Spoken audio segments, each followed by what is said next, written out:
back. I'm David Laurie VanDerBeek. This is Occupy Freedom. So the first thing that I wanted to talk to you is I wanted to go beyond partisan politics. I wanted to go to the actual people who control those political parties.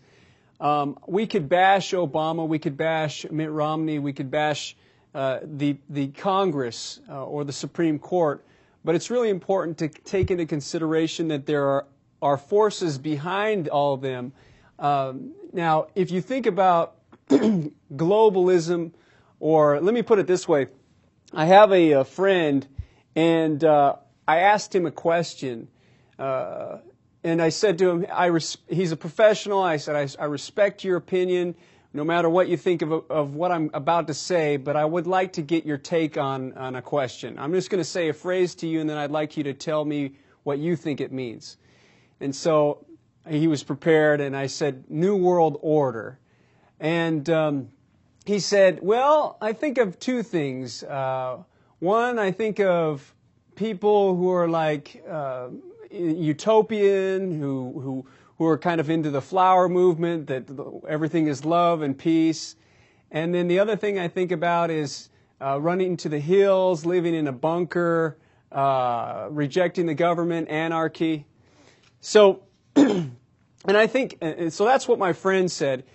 What I want to do is I want to talk about the New World Order, not as some weird concept. I just want to help you to understand that from the perspective of the elite of this world, of the super rich, of the controllers, the international bankers and the international corporate leaders, New World Order is just a catchphrase for globalism or global government. So we have all these economies that are interwoven, and we have corporations today. There's a great documentary called The Corporation that have economies that are bigger than nations, and they have their own armies and their own kill squads. In some cases, like if you look up the history of banana companies in Central America.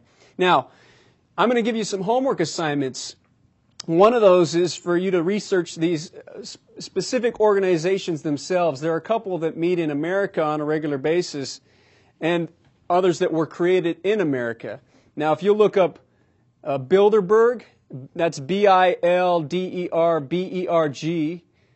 Bilderberg, Bohemian Grove, Bohemian Grove, Bohemian Grove, Council on Foreign Relations. Those are three different organizations. I'll say a few words about them.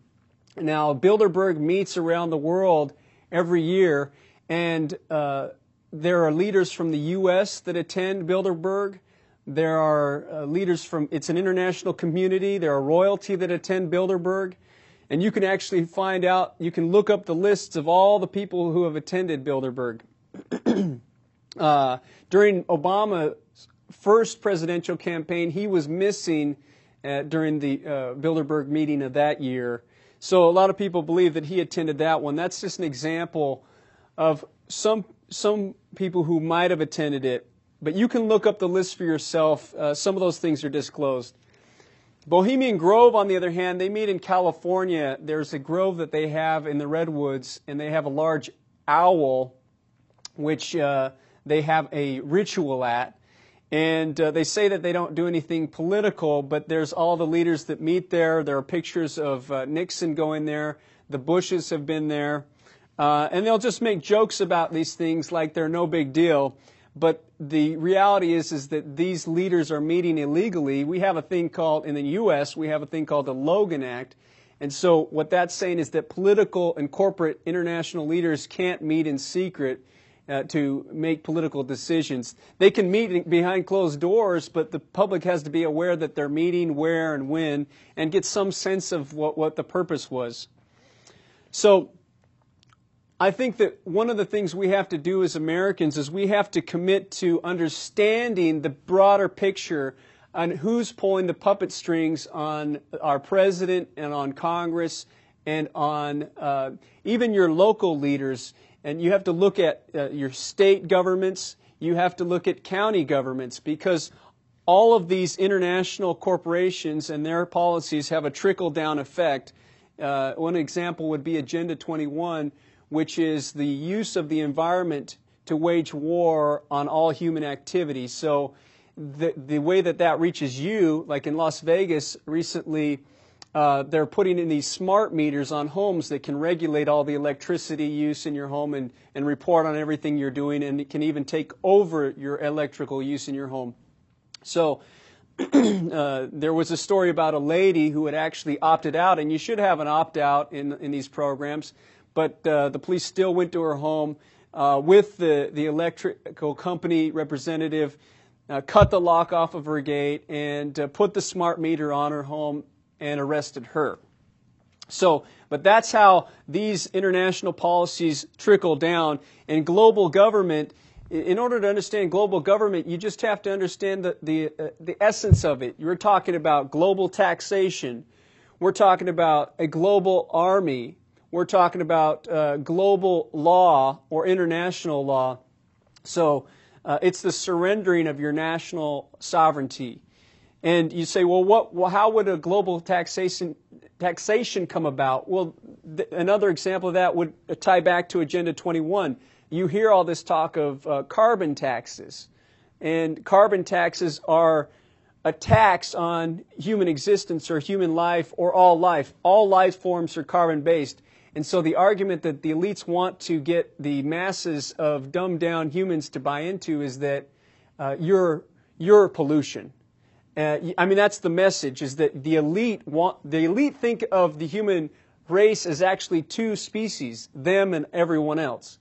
So they think of the most of humans as cattle, and if you're a cattle, then you can be, if you're somebody's, then you're somebody's possession, and you can be done away with. This also applies to our elections.